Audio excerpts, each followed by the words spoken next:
చాలా కేటగారికల్గా గడిచినటువంటి 20-25 రోజులుగా గడిచినటువంటి డిసెంబర్ 11వ తారీఖున ముఖ్యమంత్రి గారు 11 సీట్లకు సంబంధించినటువంటి మార్పులు చేర్పులు ప్రకటన చేశారు. చేసిన తర్వాత అనేక సందర్భాల్లో మీరు మమ్మల్ని అనేక వేదికల మీద ప్రశ్నించడం జరిగింది. నేను అనేక సందర్భాల్లో మాట్లాడడం జరిగింది. ఎవరు వైఎస్ఆర్ కాంగ్రెస్ పార్టీని, జగన్మోహన్ రెడ్డి గారి నాయకత్వాన్ని రాష్ట్రంలో మళ్ళీ 2024లో జగన్మోహన్ రెడ్డి గారి గెలుపు కోసం వైఎస్ఆర్ కాంగ్రెస్ పార్టీని మళ్ళీ అధికారంలోకి తీసుకురావడం కోసం కష్టపడతారో వారు మాత్రమే వైఎస్ఆర్ కాంగ్రెస్ పార్టీని, కాంగ్రెస్ పార్టీ బలోపేతం కోసం పార్టీలో ఉండండి తప్ప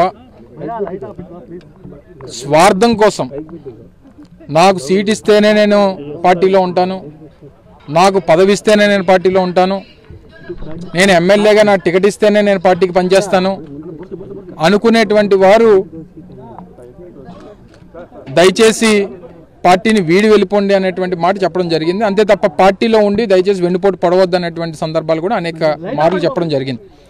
సో ఈ సందర్భంగా సరే అనకాపల్లికి సంబంధించినటువంటి దాంట్లో అనేక సందర్భాల్లో వారికి అనేక అవకాశాలు ఇవ్వడానికి అనేక సందర్భాల్లో వారికి ఆప్షన్స్ కూడా గౌరవ ముఖ్యమంత్రి గారు వారు ఇవ్వడం జరిగింది. కొన్ని సందర్భాల్లో వారు తిరస్కరించడం లేదా పార్టీ ఇస్తామన్నటువంటి అవకాశాలని తోసిపుచ్చడం అనేటువంటి జరిగింది. వారు పోటీ చేయాలనేటువంటి తాపత్రయం వారిలో అనేక సందర్భాల్లో కనబడింది.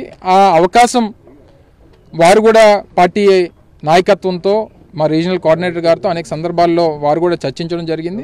కొన్ని సందర్భాల్లో క్లియర్గా మొన్న ఇందాక కూడా సుబ్బారెడ్డి గారు మాట్లాడుతూ చెప్పారు, సరే ఎమ్మెల్యే సీట్ ఇవ్వలేనంత మాత్రాన మిమ్మల్ని పక్కన పెట్టినట్టు కాదు, మీకు డెఫినెట్గా భవిష్యత్తులో మంచి అవకాశాలు ఇస్తామనేటువంటి మాట చెప్పడం జరిగింది. అయినప్పటికీ వారు బహుశా వారు దానికి అంగీకరించినట్లు లేరు. అందుకని వారు నిర్ణయం తీసుకున్నారు తప్ప వారికి పార్టీ కానీ లేదా వారికి వైఎస్ఆర్ కాంగ్రెస్ పార్టీ నాయకత్వాన్ని కానీ ఎక్కడ ఇబ్బంది పెట్టినటువంటి పరిస్థితి లేదు అనేటువంటిది ఈ సందర్భంగా మరొకసారి మీ ద్వారా తెలియజేస్తాను.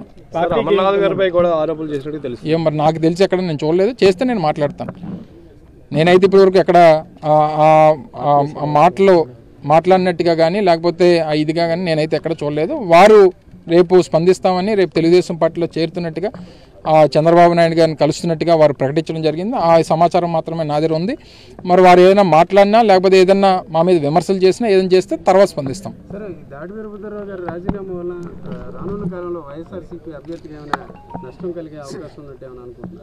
ఉండి వెన్నుపోటు పొడిచేదానికన్నా అంటే నేను ఉన్నంత మాత్రం వెన్నుపోటు పొడుస్తారని కాదు నా ఉద్దేశం. అంటే స్వార్థం కోసం కేవలం మేము వైఎస్ఆర్ కాంగ్రెస్ పార్టీలో మేము పదవి ఇస్తేనే ఉంటాం, మాకు సీట్ ఇస్తేనే ఉంటాం, మేము పోటీ చేస్తానంటేనే పార్టీలో ఉంటాం అనుకున్నటువంటి వారు ఉన్న ఒకటే లేకపోయినా ఒకటే. ఆ మాట చెప్తున్నాను ఇందా నుంచి. నేను కూడా అనేక సందర్భాల్లో చెప్పాను. ఈరోజు నేను మంత్రిగా ఉన్నా, రేపు లేదు నువ్వు ఆగాలి, నువ్వు పోటీ చేయడానికి ఈసారి లేదు నువ్వు పార్టీ కోసం పనిచేయంటే జెండా పట్టుకొని తిరుగుతామని చెప్తున్నాం కదా. మాకు ఉన్నటువంటి టార్గెట్ కేవలం జగన్మోహన్ రెడ్డి గారిని ముఖ్యమంత్రి చేయడం, రాష్ట్రంలో మళ్ళీ వైఎస్ఆర్ కాంగ్రెస్ పార్టీని అధికారంలోకి తీసుకురావడం, ఇవి మా టార్గెట్స్. 175 మంది ఎమ్మెల్యే అభ్యర్థుల్ని మాత్రమే మేము పెట్టగలం, అంతకు మించి పెట్టలేం కదా. 175 సీట్లే ఉన్నాయి రాష్ట్రంలో.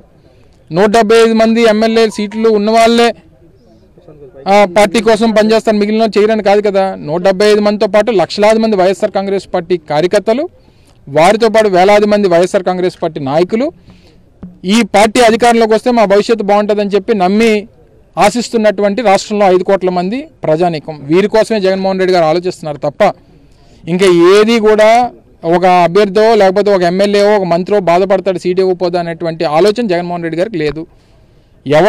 రేపు ఎవరికి మనం సీట్ ఇస్తే వారు గెలుస్తారు, వారికి అధికారంలోకి మనం రాగలుగుతాం అనేటువంటి అభిప్రాయం, తద్వారా రేపు మళ్ళీ అభివృద్ధి సంక్షేమం చేయగలుగుతాం అనేటువంటి నమ్మకం జగన్మోహన్ రెడ్డి గారు ఆ ఆలోచనతోనే ముందుకెళ్తున్నారు తప్ప ఇంకా అదర్ ఇష్యూస్ ఒకరు బాధపడతారని చెప్పి వారి కోసం కన్విన్స్ అయ్యో లేకపోతే కాంప్రమైజ్ అయ్యే పరిస్థితి వస్తే రాష్ట్రంకి ఇబ్బంది పడేటువంటి పరిస్థితి వస్తారనేటువంటి ఆలోచనతో పార్టీ ఉంది. సో కాంప్రమైజేషన్ కానీ లేకపోతే కాంప్రమైజ్ అవ్వడం కానీ లేదా కన్విన్స్ అవ్వడం కానీ లేకపోతే ఏదో బాధపడి సరే పోతే పోయింది ఒక సీట్ అనుకునేటువంటి పరిస్థితి కానీ జగన్మోహన్ రెడ్డి గారికి ఉండదు.